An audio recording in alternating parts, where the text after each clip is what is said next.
Hello and welcome to the second episode of the podcast. This one is about immigration, the good and the bad. Now, immigration has been a hot topic for a long time. It is what led to Brexit. Well, one of the reasons people voted for Brexit in the UK. And it still is at the top of everyone's mind, even today. Now, I'm interested to go a bit deeper into this subject and find out why. Now, one of the first questions you might ask of me is, well, hang on a minute, Andre, you're an immigrant yourself. Surely you're not against immigration. And you would be right. Not. I'm not against immigration at all. I do believe we need immigration, but we need controlled immigration. So when I came to the UK initially, which is more than 20 years ago, there were rules in place. You couldn't just willy-nilly come here and expect everything to be given to you. Now, as far as I'm concerned, as an immigrant myself, when I make the decision to move from my home country to another one, that is a huge commitment on my part. And the expectation I have of myself is that I'm going to go to the new country and do the best I can to integrate because I'm a guest there, right? I'm a guest in the UK. Okay, you might argue I'm not a guest now because I've been here a long time and I'm actually a British citizen. But as an immigrant, you always feel like you are a guest. You were not born here. It is not your country. In the beginning, anyway. The point of this is that as an immigrant, you always have to think, okay, what can I do in order to learn? Now, we choose a different country for a reason, and that is one of the biggest reasons is that we want to improve our lives. We want to give ourselves a better chance to do something better for our children. We may not even have children when we emigrate, and we decide to have some later, but that's besides the point. The point is that you go somewhere where you think you can give yourself and your family a better chance to build a decent future. Um, that's how I look at it. And part of that is not only knowing the local language, but also trying to learn and take in everything else that comes with the local culture. Now, British people are very special, and I've noticed that hands on. For me, from the very beginning, I found the people of this country to be most welcoming and interested. Not all of them. Okay, there are always a few who have things to say, but they are a very small minority. By large, what I found here was decent people who were willing to help, who were willing to sit down and have a chat with me, willing to invite me into their homes, and even help me when I needed help. For example, here's a bit of furniture that you may need in the beginning. Things like that. And all these things matter. They add up and give you an image of what the local people are like. And that is nice, generous, accepting, and when I say nice, I think it maybe sometimes a little bit too nice to a fault, which is what led to where we are today. Everything starts from the desire to help, right? When you decide to accept immigrants in your country, that's for two reasons. One, that you might want to help them, or you need them to do a specific job. But either way, there are always controls in place. 5 to 10 years ago, if you looked at any other countries, every country has some sort of restrictions. You can't just go there because you choose to. You can't just jump into a dinghy, go there and expect everything to be given to you. You might say that, hey, everybody has the right to a better life, and that's true. They do. But that doesn't mean that everyone has the right to go wherever they want, whenever they want. That is not a right. Because in the end, everything has to be done with the acceptance of the local people. And if they say no, then it's a no, and you're not welcome there. And there's nothing you can or should be able to do about it. Now, that's a normal position. What has actually happened is the exact opposite. People are saying no, but the politicians are saying yes. And that's been happening for more than 20 years now. Every time there's an election, someone comes and promises, hey, we will control immigration, we will reduce the numbers to tens of thousands. Brilliant. Everybody votes for them. That's how the Conservatives remain in power for 14 years, making promises like this every single time. And of course, once they get into power, nothing happens. They do the exact opposite. Now, why is immigration bad? You say, hey, we have a lot of jobs that local people don't want to do. Okay, that's an argument, but the solution is not to flood the country with migrants in order for that to happen. And you might have a point if those jobs that you needed filling are now filled. But let's look at what happened in the UK.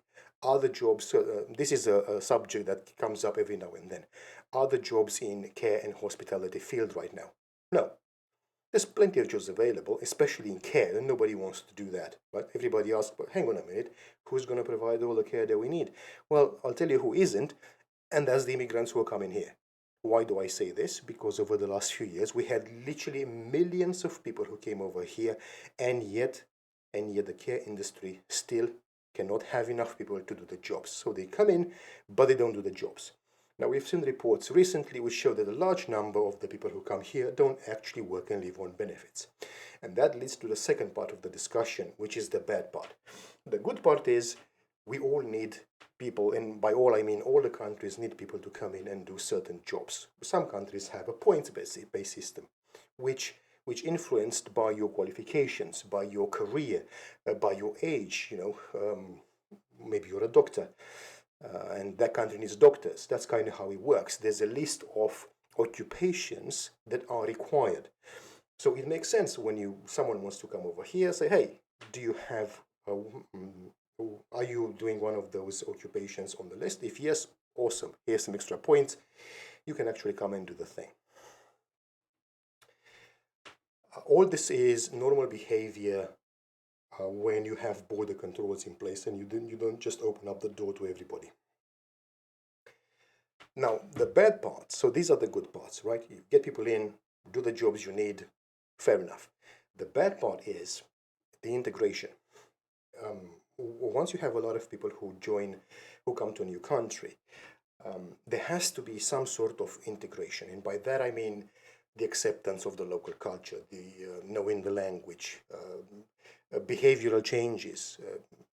If you ask me, as far as I'm concerned, every immigrant is supposed to integrate. You shouldn't live in a little island of your own, which looks just like you, and be surrounded by your own people speaking your own language, because that's not the kind of immigration that any country needs. What we need is people who come here, and the reason they come here is because they like the British people, they like the country, they like the history, they like the opportunities given to them. Those are good reasons to emigrate, right? But if you come here and you're not willing to integrate, you don't speak the language, you're not going to do a job, and you don't pay tax, but expect to live on benefits. See, at that point, we have a problem, because that's not fair. That's not fair on the British people who actually go to work and pay taxes. There is an expectation and there is a social contract. If you go to work and pay tax, then the expectation is then the state will do something for you as well. Not just take your money and give them to somebody else. We've seen this happening for a number of years right now. That's part of the bad sides of immigration, and that's why so many people are against it. The idea is that people don't want their money to be spent on someone who's never contributed anything. And it gets even worse if you look around. All the government services, all the public services, they come with translation services, which for me is a big problem. First of all, you cannot integrate if you don't speak the English language. Second of all, the English language is actually very easy. Now remember, English is my second language. It is not a difficult language from any point of view. The grammar is quite simple. If you speak other languages, or if you even just compare the grammar of the English language compared to something else, like I don't know, like French, like Romanian, like Russian, like whatever it is, German, right? The grammar of many other languages is much more difficult. Let's not even talk about Chinese or Japanese with their signs and thousands of characters and all that. So it is actually quite easy to learn language. I'm living proof of that anyway. So there's no excuse for someone to come here and not speak the language. By allowing and by using translation services, the state is basically saying, don't worry about integration. We don't expect you to integrate. You keep speaking your language. That's fine. And of course, it is not fine. Because first of all, someone has to pay for that. And second of all, you don't get to integrate, which is a huge problem. Every immigrant should be able to integrate into their new country, because otherwise there's no point in moving to another country. This expectation that you move somewhere and you expect the local people to change for you, that's not a fair expectation. That's the reverse of what should happen. You are the one who's supposed to integrate, not the other way around. The local people don't have to change for you. You have to change for them and for you as well. Because obviously, think of it this way. And if, as an immigrant, if I go somewhere, that's because I appreciate what that country has to offer. I appreciate the way those people are. And the British culture is amazing. The English people specifically, because I live in England, but even outside of England, wherever you go, you will find amazing people. That's what you're here for. So of course you want to be part of that. Of course you want to learn and be like that. Of course you want your behavior to change to be like that. Because if you're not willing to make these changes, might as well stay home. Might as well stay where you came from. There's literally no reason to move. And that's the bad part of immigration. Two big numbers affect the country from many angles. So let's look now and see what effects unlimited immigration has on public services. Well, first of all, people need to live somewhere. So there's a pressure on housing.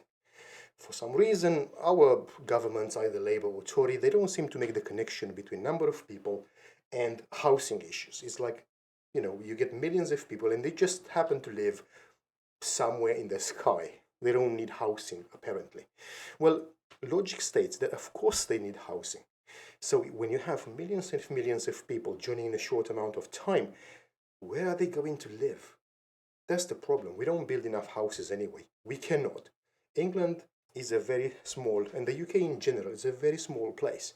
So to give you an example, if you compare the whole of the UK to France, France is almost 3 times bigger in size than the UK. But the population is about the same, which tells us that the population density is actually much higher here than it is over there in France. So we have to realize that. That's why they may not have housing problems over there. They've got a lot of land to build on. Now, we don't. This is a small island, and being an island means you are restricted. There's only so much you can do. And of course, not everybody wants to see buildings everywhere. People like to see a bit of greenery. Here's a little bit of forest, maybe. Here are a few trees. Here's some grass. Not everybody wants to live in London, where there's no such thing. I'm one of those people. I don't need to see huge blocks of flats everywhere. I've seen them before. We have those everywhere in Romania, and during communist times, that's all they were building. Huge blocks of flats everywhere, very close to each other. You couldn't see anything other than blocks of flats. That's not the kind of environment I want here. It is not pleasant. It doesn't encourage you. It doesn't inspire you. No, you need to be able to see something nice, not just buildings everywhere. So there's a huge pressure on housing. Then you've got everything else, because immigrants also have children, they have to go to school. So there's the pressure on the local services, on the education, then on the NHS. More people. The NHS have to serve more people. Okay, but you might say, hang on a minute, but a lot of these immigrants work in the NHS. Perfect. If they do, that's amazing. As far as I'm concerned, everybody should have a job. Everybody should contribute and pay tax. I have no problem with immigrants who are just like me. You come here, you work, you do your thing, you don't get in trouble with the law, you just are a good citizen in general. I have no issue whatsoever with people who do this. But we've seen a lot of reports of people who are not doing that, especially on the side of illegal immigration. But we're not going to talk about that now. That's a whole episode, a different one right there. Illegal immigration is always bad. That should not happen at all. But it is what it is. Now, in terms of legal immigration, so we've already seen so many effects happening on housing, on education, on health services, and generally on population density everywhere. So there is a huge impact, especially when you have a large number of people joining a local area. that changes the local area in ways that the locals don't want to see happen. And that's a fair expectation. If you are someone who was born here, who's been living here their entire lives, with a generation of people behind them, of course you don't want to see your local area change. There's nothing racist about it. It's just you want to be surrounded by people who think in a very similar way like you, with people who think the same way, people who have the same values. That's actually very important. That's how you build a cohesive society, by sharing values. I'm not a huge fan, and I don't understand this force. They call it diversity. That's not something. First of all, it's not diversity. So let me explain what I mean by that. If I go to France, I want to see French people. I want to get immersed into the Frenchness of things, if that's even a word, in their culture, the food, and the music, the culture, everything. If I go to Austria, I want to see Austrians. If I go to Germany, I want to see Germans. What I don't want to see, the same mishmash of cultures from all over the world. I don't want to see that. That's not diversity. That is the exact opposite. That's an amalgamation of everything deployed everywhere.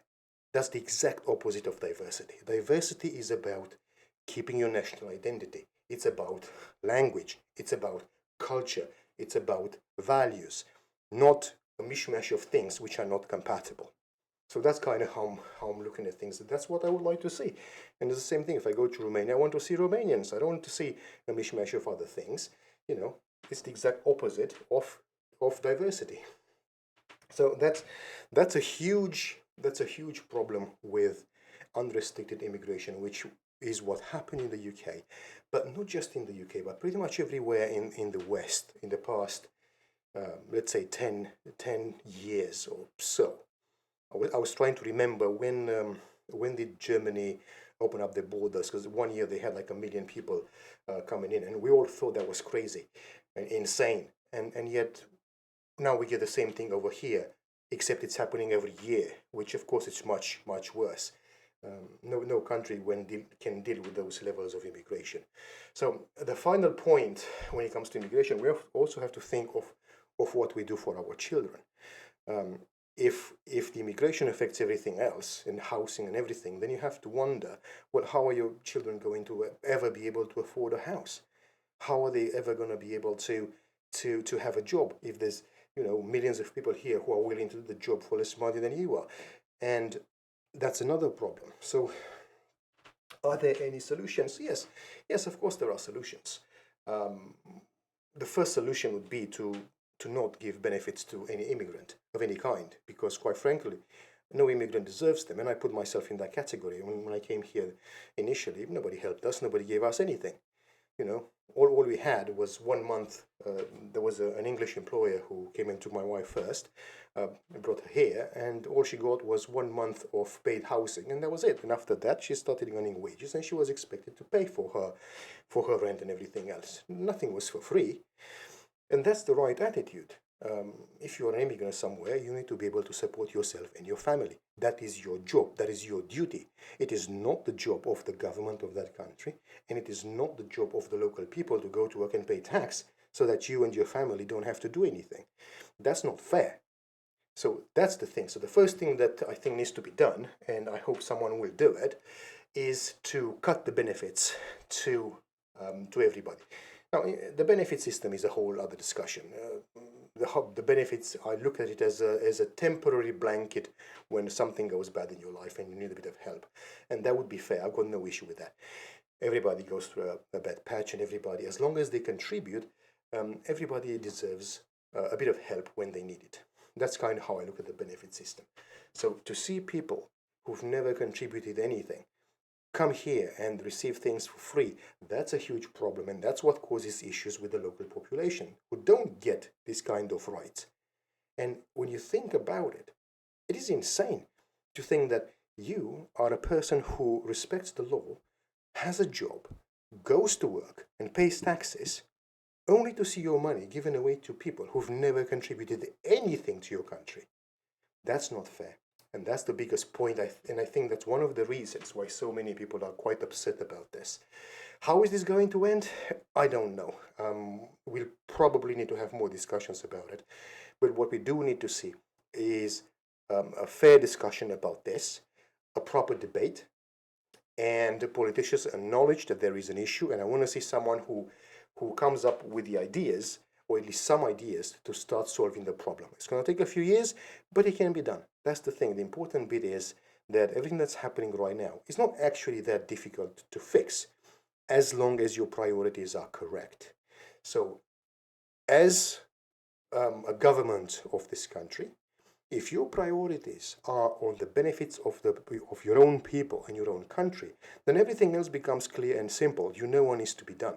And that's what we need. We need someone who puts this country and its people first. And I'm going to end on this note. It's been about 20 minutes, I think, which is enough rambling for today. Next time, I'm thinking we'll probably talk about communism in Eastern Europe. I think it's important for most people to realize what communism is. And I'll give you a very short preview. The communist regime fell towards the end of 1989 in Romania. And we had demonstrations, basically students from the big centers in Romania protesting, because what happened at the time, in very short, what happened at the time were still people related to communism who actually continued after 1989. That's what happened. So we had some issues after that for a while. And it got so bad that the students in the biggest uni center in Bucharest, in Romania, they would be on the streets in a place called the University Square. And they would demonstrate there every day. And it got almost like a party with songs being created and all that. And I will leave you on one final thing. One of the things they sang at the time, and these were the Romanian students back in the 90s, 1990. One of the things they sang was that we'd rather be dead than be communists. Just think about that. I don't think most people realize what communism means, which I think it's important to talk about it. And I'm going to be doing this and tell you what I remember. I was 15 when the communists fell, so I can tell you what I can remember from then in episode 3 of this podcast. Until then, thank you very much, and I'll talk to you soon.